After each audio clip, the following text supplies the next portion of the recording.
2 or 3 months after my father's passed away.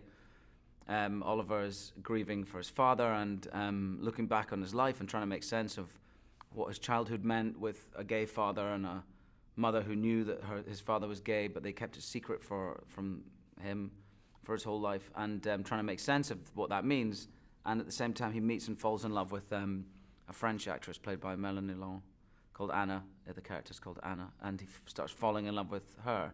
So again, there's two sort of opposite things happening there. He's grieving and falling in love at the same time.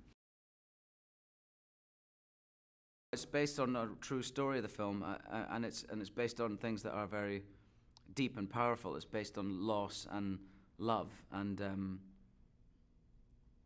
those are the themes really in it, and those are things that we can all relate to. They're very, very powerful. You know, falling in love with somebody is a very powerful physical and emotional experience that we really like as human beings, and as this film explores that with the love story, I think it could be quite moving and powerful, and also the fact that we're dealing with a relationship with our parents and the complexities of that, and trying to figure that out. I mean, in this case, in a rather extreme way, because Oliver discovers that his father is gay, and so he's got a lot to kind of work through. But I think we can all relate to the story of figuring out our relationship with our parents, and then dealing with their, the loss of them when they come to die,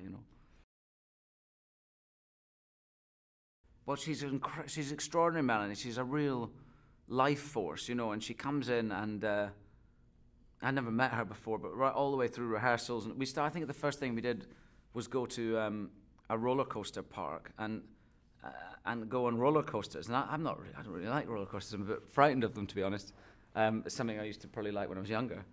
But Mike had this idea that like falling in love with someone is like being on a roller coaster, where you're somewhat you're totally out of control on it, and it's a bit scary and exhilarating, and it can make you feel a bit sick. So he thought that was quite similar to falling in love. They asked about Cosmo, and I said, well, I was talking about working with Cosmo, and I said, in a week's time I'll have to say goodbye to him. And I started to cry in front of the camera. It was rather embarrassing, but I was really upset. And I got very close to having him around. And I grew up with dogs, and I never had a dog since I left home when I was 16. So my wife came to visit, and she's allergic to dogs, my wife, but she saw me with Cosmo, and she realized that there was something missing for me, So she said, look, you should if you can find one that I'm not allergic to.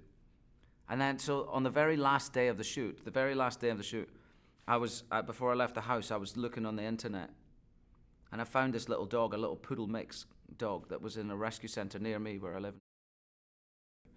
And I went, and he's now my dog. He's called Sid, and he's almost the same size as Cosmo, and he's white, he's the same color, and he's totally a little Cosmo replacement, So due to Mike and this film, I ended up finding Sid as well, which is nice.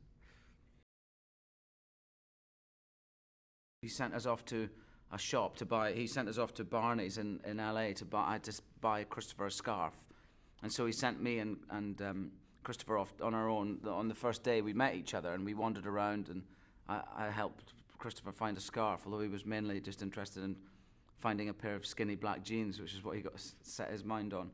And that helped us to kind of to have a flavor of that relationship between an older man and a younger man who's looking after him, I suppose. A father and a son, to an extent.